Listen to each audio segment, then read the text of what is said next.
ये एक uniform rod है, इसका मास है m और लेंथ है l।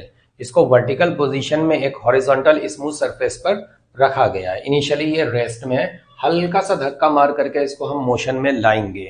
यहाँ पर कोई फ्रिक्शन नहीं है। अब इसमें आपको बहुत ढेर सारी चीजें कैलकुलेट करना है, एक एक करके हम आपको बताते हैं। फॉर एग्जाम्पल स्टार्टिंग में देखते हैं पहला क्वेश्चन। आपको बताना है स्टार्टिंग में जैसे ही हमने इसको जरा सा हिलाया उसके फौरन बाद what is the acceleration of its center of mass and what is the angular acceleration of this rod। देखो ऐसा है कि स्टार्टिंग में तो ये वर्टिकल पोजीशन में है। अब अगर सेंटर ऑफ मास मूव करेगा तो वर्टिकली मूव कर सकता है, उसमें जो भी एक्सेलरेशन होगा वो सिर्फ वर्टिकल डायरेक्शन में होगा। क्यों? क्योंकि हॉरिजॉन्टली इस पर कोई फोर्स तो लगेगा नहीं। एक लगेगी नॉर्मल रिएक्शन और एक लगेगा इसका वेट। ये दोनों फोर्सेस वर्टिकल है। अगर इसमें एक्सेलरेशन होगा तो सिर्फ वर्टिकल डायरेक्शन में ही हो सकता है, हॉरिजॉन्टली कोई फोर्स है नहीं, हॉरिजॉन्टल डायरेक्शन में कोई एक्सेलरेशन नहीं होगा। तो वर्टिकल डायरेक्शन में इसमें एक्सेलरेशन नहीं हो सकता है, स्टार्टिंग में नहीं हो सकता है। क्यों? क्योंकि अगर इसके सेंटर में एक्सेलरेशन हुआ तो फिर इस लेंथ पर क्या असर पड़ेगा, ये कम हो जाना चाहिए और ये लेंथ कम हो नहीं सकती है। ठीक है, तो स्टार्टिंग में जो हमसे पूछा गया है एक्सेलरेशन 0 और इसका एंगुलर एक्सेलरेशन भी 0 है। जब स्टार्टिंग में ये बिल्कुल वर्टिकल है तो दोनों फोर्सेस सेंटर ऑफ मास से पार हो रहे हैं, इसलिए उनका टॉर्क 0 है, इसलिए एंगुलर एक्सेलरेशन भी 0 होगा। अब इसी क्वेश्चन में आपको बताना है जब इसका मोशन चालू हो गया, ये घूमने लगी और घूमते घूमते ये गिरेगी इस हॉरिजॉन्टल स्मूथ प्लेन पर, ये इस तरीके से घूमते घूमते नीचे आएगी। तो किसी पर्टिकुलर एंगल पर आने के बाद आपको बताना है इसकी एंगुलर वेलोसिटी कितनी होगी, इसके सेंटर ऑफ मास की वेलोसिटी कितनी होगी, इसके अपर एंड की वेलोसिटी कितनी होगी और इसके लोअर एंड की वेलोसिटी कितनी होगी। इसका अपर एंड है मान लो A, इसका लोअर एंड है B। ये गिरना चालू हो चुकी है, कोई फ्रिक्शन तो इस पर लगेगा नहीं।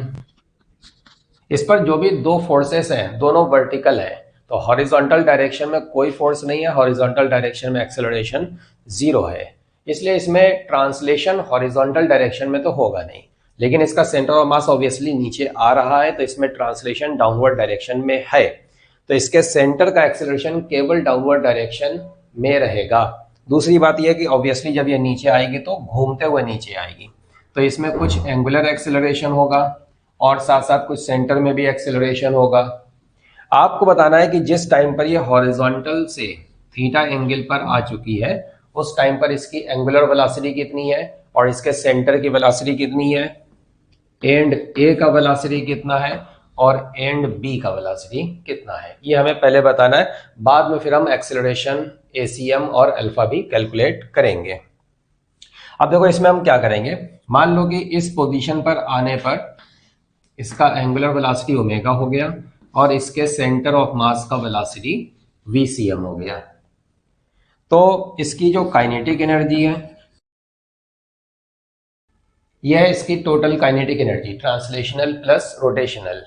ये कहां से आ रही है, पोटेंशियल एनर्जी के लॉस से, ग्रेविटेशनल पोटेंशियल एनर्जी के लॉस से। इसका जो सेंटर ऑफ मास है स्टार्टिंग में कितनी हाइट पर है, L/2, और अब ये कितनी हाइट पर आ चुका है, this is L/2, so this is L/2 sine theta. तो सेंटर ऑफ मास L/2 से L/2 साइन थीटा पर आ गया, तो इतना नीचे आ गया, ग्रेविटेशनल पोटेंशियल एनर्जी का ये लॉस हो गया और ये लॉस चला गया इस काइनेटिक एनर्जी के गेन में। अब देखो इस इक्वेशन में हमें ना तो ओमेगा पता है और ना वीसीएम पता है, तो दो वेरिएबल सिंगल इक्वेशन, इससे काम तो चलेगा नहीं। ये एक इक्वेशन हो गया वीसीएम और ओमेगा के लिए, हमें एक इक्वेशन और लिखना पड़ेगा। अब वो इक्वेशन हम कैसे लिखेंगे, जरा ध्यान से सोचो कि इसमें जो ट्रांसलेशन है डाउनवर्ड डायरेक्शन में, इसका सेंटर ऑफ मास नीचे जा रहा है, उसकी वेलोसिटी वीसीएम है। अगर इसमें सिर्फ ट्रांसलेशन होता, ये रॉड ऐसे ही रहती घूमती नहीं, और सिर्फ ट्रांसलेशन होता डाउनवर्ड डायरेक्शन में, तो इसके हर एक पॉइंट की डाउनवर्ड डायरेक्शन में वेलोसिटी होती वीसीएम के बराबर। इसका मतलब ये जो पॉइंट बी है, बिकॉज ऑफ ट्रांसलेशन इसको नीचे जाना चाहिए with this much velocity VCM. दूसरी बात ये कि अगर ट्रांसलेशन ना हो और अपने सेंटर ऑफ मास के अबाउट ये सिर्फ घूमे, ओमेगा से घूमे, so because of this rotation with omega, ये L/2 है, तो रोटेशन की वजह से इस पॉइंट को इधर जाना पड़ेगा with this velocity L/2 into omega. ये एंगल ऑब्वियसली 90 डिग्री है। अब देखो होगा क्या, ये वर्टिकल है, ये हॉरिजॉन्टल, अगर ये थीटा है तो ये एंगल कितना हो गया 90 माइनस थीटा, तो फिर ये कितना हो गया थीटा। अब देखो एक चीज हमें कंफर्म पता है, वो ये कि ये जो पॉइंट बी है, जो रॉड का लोअर एंड है जो फ्लोर के साथ कांटेक्ट में है, ये इस फ्लोर पर स्लिप होते हुए राइट में चलेगा। ये तो कंफर्म है कि ये पॉइंट बी, ये एंड बी फ्लोर पर स्लिप होते हुए राइट में चलेगा। इसका मतलब इसका वर्टिकल डायरेक्शन में वेलोसिटी कितना हो जाएगा 0, और वो इस वजह से होगा कि इसकी एक जो ट्रांसलेशनल मोशन है उसका असर वर्टिकल डायरेक्शन में, और इसकी रोटेशनल मोशन का असर वो इसको इधर ले जाना चाहता है L/2 ओमेगा से, उसका एक कंपोनेंट आएगा इन दिस डायरेक्शन। ये एंगल थीटा है, तो कंपोनेंट ये आ जाएगा L/2 omega into cos theta. अब देखो अगर इस पॉइंट की इस डायरेक्शन में वर्टिकल वेलोसिटी 0 है तो फिर ये कंपोनेंट इसके बराबर होगा, तब इन दोनों का कैंसिलेशन हो जाएगा, और इस वेलोसिटी का जो इस डायरेक्शन में कंपोनेंट है ना वो बाकी रह जाएगा, और वही पॉइंट बी का वेलोसिटी बनेगा। इसका मतलब होना ये चाहिए,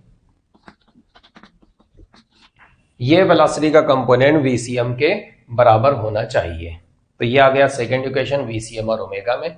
ये रहा फर्स्ट इक्वेशन, VCM को ओमेगा के टर्म्स में लिख दो, ओमेगा मिल जाएगा, और उसी ओमेगा को यहां पर यूज कर लेना तो VCM मिल जाएगा। ठीक है, अब देखो VCM और ओमेगा अगर हमें मिल गया, now we can find the velocities of the end A and the end B। And B के बारे में अभी हम बता दिए आपको, because of translation and rotation इसकी जो नेट वेलोसिटी आएगी फ्लोर के अलोंग, फ्लोर पर स्लिप होते हुए जाएगा, फ्लोर के अलोंग इस डायरेक्शन में वेलोसिटी आएगी, और वो वेलोसिटी असल में इस वेलोसिटी का एक कंपोनेंट है जो बाकी रह गया, बाकी ये कंपोनेंट इस वेलोसिटी से खत्म हो गया, कैंसिल हो गया। So this remaining component is the net velocity of this point B. इसका मतलब बी का वेलोसिटी हम लिख सकते हैं, ठीक है, ये वेलोसिटी हो जाएगी, ओमेगा हमें पता है, so we can find this velocity.